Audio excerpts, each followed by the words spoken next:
회 멤버로 알려져 있다.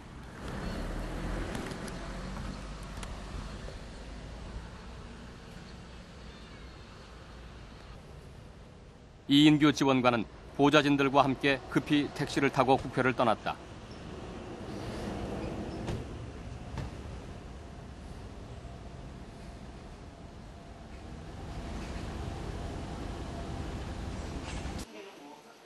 그날 국회 정무위에서는 공직윤리지원관실이 김종익 씨를 불법 사찰한 사건에 대한 질의가 예정돼 있었다. 이인규 공직윤리지원관 나오고 계십니까?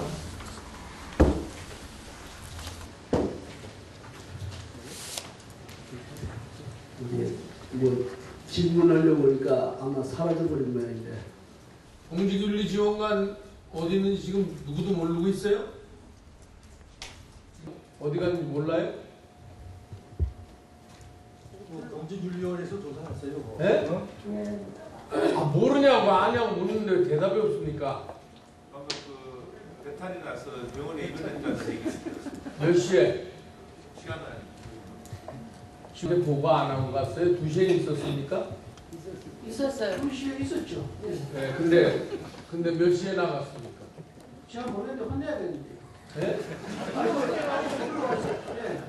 몇 시에 나갔는지 못 봤는데 국회 출석하는 간부가 어디 소리 소문도 없이 없어지고 그걸 어떻게 어디 있는지 알지도 못한다면 이 말이 되겠습니까?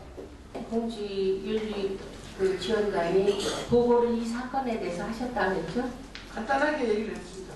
간단하게 말씀을 들었을 때 깜짝 놀라셨습니까? 얼마나 중요한지 느끼셨습니까? 어떤 심정으로? 문제가 없는 건이라고 저한테는 보고를 해서 그럼 당신이 국회에서 답변하라 그랬습니다. 네, 그랬더니 지금 사라졌거든요. 그런데 저는 왜 이런 일이 총리실에서 일어나냐면은 총리실장 자체가 보고를 들을 때 얼마나 국민한테 엄중한 일이 일어났는지 인지조차도 못하고 있기 때문에 밑에서 마음대로 하는 겁니다. 그 사이에도 이인규 지원관은 연락이 되지 않고 있었다. 직업공무원이 근무지를 이탈해가지고 행방불명이 되는 예가 있습니까? 그런 거 보셨습니까? 국무총리실장 그동안에 수십 년 공직자로 계시면서 그런 꼴을 보셨습니까? 긴급히 아파서 병원 입원하는 걸 받고 있겠습니다. 아니 입원을 하는데 어디 병원에 입원하는지도 모른다면서요. 연락도 안 되고. 이게 말이에요. 이게 국정의 난맥이나 혼조. 회의가 끝난 뒤 국무총리실장은 그가 병원에 입원했다는 사실을 국회의원들에게 전했다. 어느 병원 갔던 것 같은가요? 강북 삼성병원이요. 아, 실장이 그렇게 네. 위원님들한테 얘기를 하는가요? 네, 그래서 진단서를 제출하라 했죠. 우리는 이인규 지원관이 입원해 있다는 병원을 찾아갔다. 이인규님이라고는 안 계시지? 이인규님이라고 안 계세요? 이인규님이 네, 맞아요? 이인규 맞아요. 네. 이인규님이라고는 안 계세요. 안 나와요? 네, 어제 응급실 환자도 없고? 오늘이나 어제 진료본 분도 없는데요, 이인규님. 그러니까 오로지 보고를 받아야 되는 사람은 국무총리실장인데 국무총리실장이 공직윤리지원관실의 활동에 대해서 아는 바가 없어요. 그냥 완전히 독립시켜 놓은 거예요. 그리고 뭐 좋은 말로 하면 독립이고 그 초법적인 지위 계통에서 완전히 벗어나 있는 거예요. 초법적으로. 네, 이런 류의 행위가 가능했던 것은 이 사람 하나는 반드시 손을 보겠다라는 결심이 있었던 거예요. 그리고 그 결심은 공직윤리지원관 개인이 할 수 있는 차원의 것이 아니죠.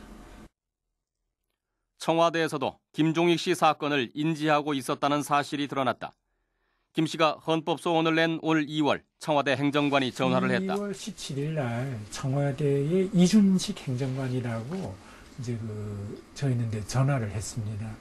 이제 저 시간을 그 전화를 받고 이렇게 기록했는데 그게 오후 3시 한 40분 정도였었는데요. 김 씨는 당시 청와대 행정관과의 통화 내용을 기록해 놨다. 헌법 소원한 내용을 알고 있다. 그래서 전화를 했다. 그러면서 모든 게 이제 사실인 것 같아. 그런 이제 헌법 소원한 저희가 한 내용이 사실인 것 같아. 그래서 만나서 좀 더 확인을 하고 싶다. 이 통화 내용은 사실이었다. 이준식 행정관은 청와대 법무비서관 소속이었다. 예, 청와대 이행정관님이시죠? 예, 저는 MBC PD수첩의 김재영 PD라고 합니다. 예, 다름이 아니라 김종익 씨라고요. 여보세요? 김종익 씨의 이름을 꺼내자 이준식 행정관은 일방적으로 전화를 끊었다. 청와대 대변인실에서 관련 사실에 대한 답변을 보내왔다.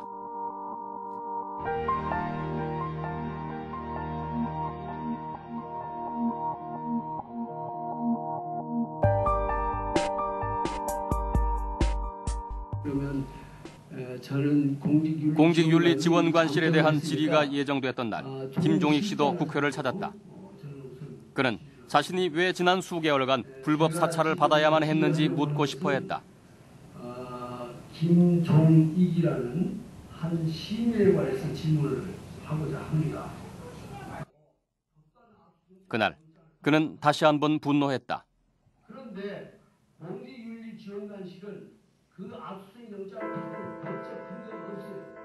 압수수색을 했다면 그거는 법적 프로세스를 거치지 않고 한 일이고. 정말 너무 뜻밖이었어요.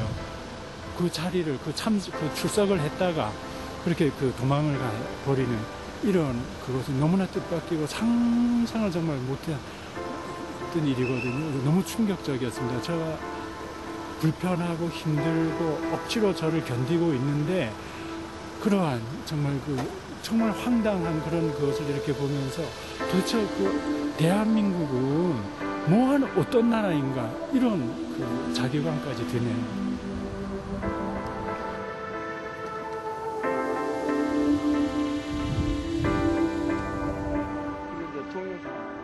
권력을 수십 년 가지고 있을 걸로 생각하고 남용하는 거죠. 지금 이런 어떤 국가 권력의 어떤 비정상적인 잘못된 운용에 대해서는 저는 시민사회나 야당이 충분히 지적해야 된다고 보고요.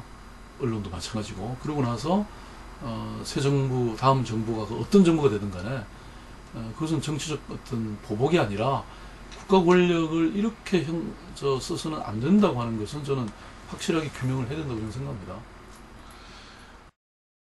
네. 문제의 공직윤리지원관은 현재 대기 발령 상태죠? 네, 그렇습니다. 네.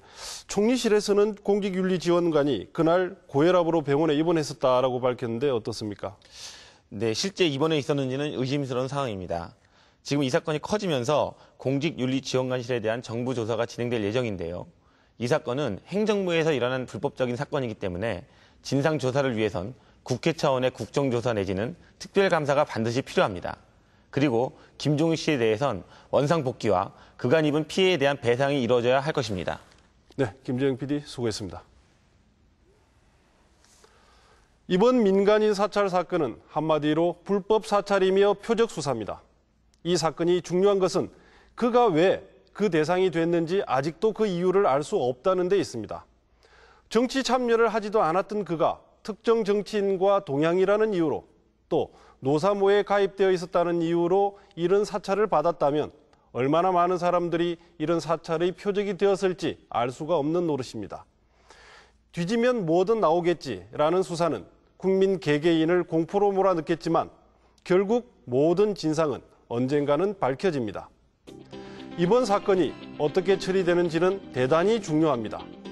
이 정부가 국민의 인권과 자유를 보호할 책무를 다하고 있는지 그 가늠자가 될 것이기 때문입니다. 오늘 PD수첩 여기서 마칩니다. 감사합니다.